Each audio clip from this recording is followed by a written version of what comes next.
Bismillahirrahmanirrahim. Assalamualaikum warahmatullahi wabarakatuh. Alhamdulillah wassalatu wassalamu ala rasulillah wa ala alihi wa sahbihi wa man tabi'ahu wa mawalah. Yang sama-sama kita hormati Ustadz Aslam beserta tim, para asatiz sekalian, para tamu-tamu Allah, jamaah umrah yang insya Allah semuanya dimuliakan Allah subhanahu wa ta'ala. Amin ya rabbal alamin. Ibu, bapak bisa buka halaman 14. Nanti kita setelah 4 hari atau 5 hari di kota Al-Madinah Al-Munawwarah, lalu kemudian kita langsung potong kuku, bersih-bersih semua, yang laki-laki pakai ihram. Lalu kita pun langsung menuju Masjid Bir Ali. Sebetulnya ada huruf hamzahnya di situ, Bi'ru Ali. Bi'ru artinya sumur Ali. Tapi karena hamzahnya berat, jadi Bir Ali. Halaman 14, kita pun berniat melaksanakan umrah. Saya pakai niat yang pendek saja, 3 kata. Labbaika Allahumma umrah. Kita baca sama-sama. Labbaika Allahumma umrah. Sekali lagi. Labbaika Allahumma umrah. Dengan kita berniat itu, maka berlakulah sudah semua larangan-larangan ihram. Jadi kalau ada yang mau menambah niatnya, nawaitul umrata wa ahramtu biha lillahi ta'ala, bagus. Tapi saya selalu membimbing jamaah memang yang tua-tua. Makanya saya pakai yang simple-simple aja. Kadang pakai niat panjang ini dibaca pangkal hilang ujung, dibaca ujung hilang pangkal. Jadi saya pakai yang singkat, labbaik Allahumma umrah. Masuk masjid, sholat sunat tahiyatul masjid seperti biasa, sholat sunat ihram 2 rakaat. Setelah itu kita pun berniat labbaik Allahumma umrah.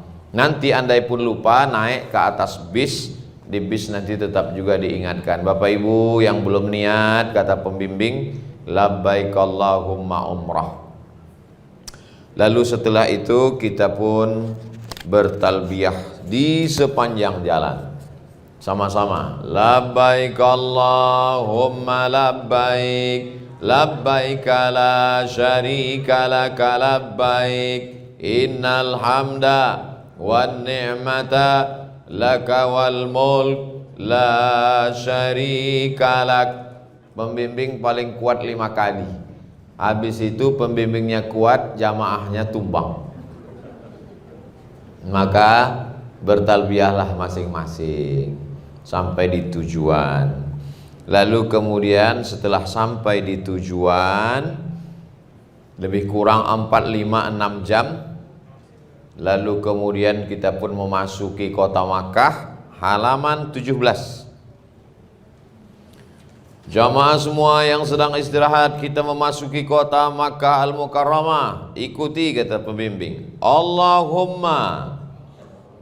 Jamaah nampaknya sedang tidur semua. Allahumma. Hadza haramuka wa amnuka faharrim lahmi wa dami wa sya'ri wa bashari alan nar wa aminni min azabika yauma tab'asu ibadaka waj'alni min awliyaika wa ahli ta'atik. Lalu setelah masuk ke hotel, bagi kunci, makan, siap semua, kita pun akan turun bersama-sama, turun ke pelataran masjid, memasuki Masjidil Haram, halaman 18. Dibimbing, kita fokus pada pembimbing kita masing-masing. Nanti paling depan terus memanjang. Kita baca sama-sama. Allahumma antas salam wa minkas salam, wa ilaika ya'udus salam, fahayyina rabbana bis salam, wa adkhilnal jannata daras salam, tabarakta rabbana wa ta'alaita ya dzal jalali wal ikram. Lalu pas masuk pintunya, Allahumma iftahli abwaaba rahmatik, bismillah walhamdulillah wassalatu wassalamu ala rasulillah. Perlu dipahami, yang tidak hafal jangan cemas, karena umroh tidak ada rukun qauli. Beda sama sholat. Kalau sholat ada rukun qauli. Rukun qauli itu bacaan yang kalau tidak dibaca sholatnya tidak sah. La sholata liman lam yaqra' bi fatihatil kitab. Tidak sah sholat kalau tidak baca fatihah. Sedangkan umroh nggak ada. Labbaik Allahumma umroh cukup. Andai diam saja dari awal sampai akhir, hajinya umrohnya sah. Namanya haji diam. Namanya umroh silent. Nah, itu. Jadi sementara beberapa jam lagi keberangkatan, kita baca aja di pesawat nanti 9 jam baca, supaya waktu nanti pembimbing itu baca kita nyambung. Andai pun gak jelas-jelas karena melihatin Allahumma, Allahumma gitu. Karena kalau kita nggak jelas dan kurang ngulang-ngulang, nanti lain kata pembimbing, lain kata kita. Inna safa wal marwata warwata. Jadi kalau kira-kira ragu, ya udah tasbih aja, subhanallah walhamdulillah wa la ilaha illallah wallahu akbar, subhanallah walhamdulillah wa la ilaha illallah wallahu akbar. Setelah kita jalan, kita masuk ke Masjidil Haram, melihat Ka'bah terpukau, terkesima. Setiap orang punya kesan tersendiri. Ada yang menangis melelehkan air mata sampai tak sanggup berkata-kata. Macam-macam. Halaman 20, melihat Ka'bah. Allahumma zid hadzal baita tashrifan wa ta'ziman wa takriman wa mahabatan wa zid man syarrafahu wa 'azzamahu wa karramahu mimman hajjahu aw i'tamarahu tashrifan wa ta'ziman wa takriman wa birra. Saya dari dulu kalau membimbing memang begitu bacanya, nggak panjang-panjang, karena takut. Biasanya kalau saya bawa jamaah dari dulu, yang muda-muda biasanya dengan pembimbing. Saya khusus bawa yang tua-tua, yang jamaah resiko tinggi. Kenapa begitu? Karena jalan dengan mereka, saya merasa jalan dengan ibu saya. Nah, jadi kalian yang muda-muda yang mau cepat silakanlah duluan. Saya dengan mereka. Jadi andai mereka nggak ikut pun, mereka merasa udah terwakili dengan suara saya. Wazid, dia bilang ya terserah apa kata kau ulama, kata dia. Dari dulu saya membawa jamaah umrah tuh gitu. Lalu kemudian halaman 21 itu kalau pas lewat makam Ibrahim. Ini peta 4. Kita menghadap ke arah Hajar Aswad. Aslinya dicium Hajar Aswad. Dicium Hajar Aswad. Tidak bisa mencium Hajar Aswad.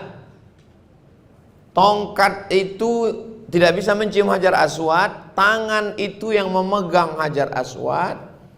Tangan megang Hajar Aswad. Tangan yang bekas memegang Hajar Aswad itu, tangan itu dicium.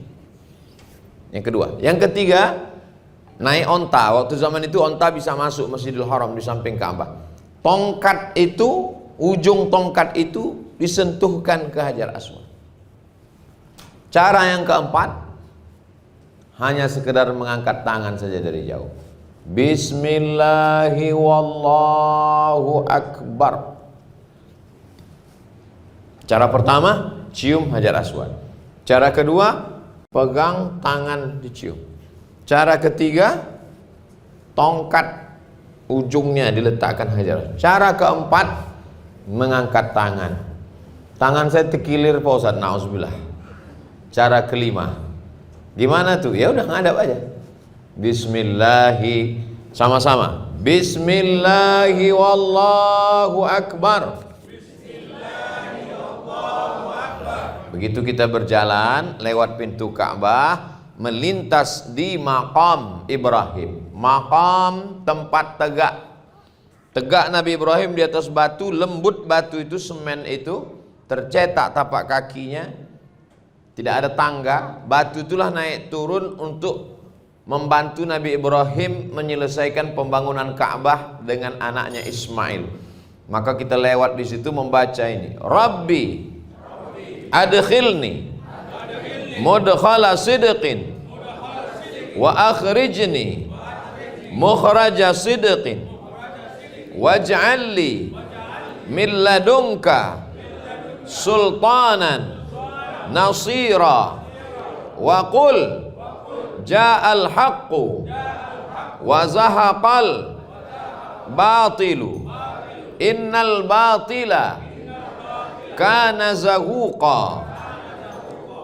Lewat makam Ibrahim barulah baca doa putaran pertama halaman 24. Jadi nanti setiap lewat makam Ibrahim doanya itu terus. Setelah lewat makam Ibrahim yang mulai letter U disebut dengan Hijr Ismail. Hijr artinya benteng, tembok. Kurang bahannya, kurang bahan waktu membangun Ka'bah itu. Maka Hijr Ismail itu tingginya sekitar sedada kita. Ada hikmahnya kurangnya bahan itu. Apa hikmahnya? Sehingga kita yang tidak raja, tidak menteri, tidak presiden bisa sholat di dalam Ka'bah. Semua orang yang sholat di Hijr Ismail, maka dia sama seperti sholat di dalam Ka'bah.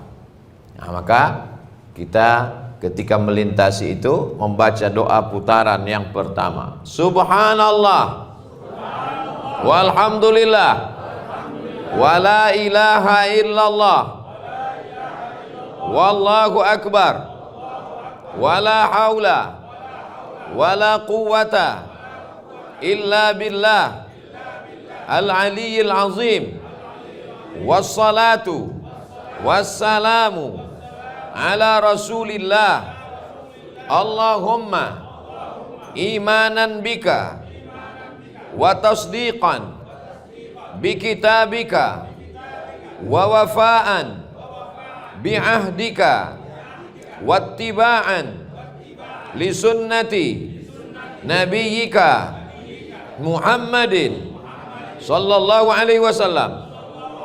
Allahumma inna nas'aluka al-afwa wal afiyah wal mu'afat ad-daimah fid din wad dunya wal akhirah wal fauza bil jannah wan najata minan nar. Ketika lewat di satu tiang namanya Rukun Yamani. Rukun artinya tiang. Rukun Yamani, tiang yang mengarah ke arah negeri Yaman. Kalau bisa dipegang, maka dipegang.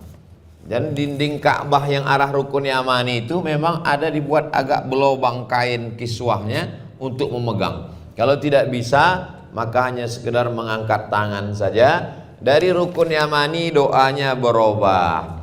Malaikat paling banyak berkumpul di Masjidil Haram di antara Rukun Yamani dan Hajar Aswad. Maka doanya minta kebaikan dunia akhirat, selamat dari neraka. Dari Rukun Yamani, Rabbana atina fid dunya hasanah wa fil akhirati hasanah wa qina adzaban nar wa adkhilna al jannata ma'al abrar, ya aziz, ya ghaffar, ya rabbal alamin. Habis satu putaran.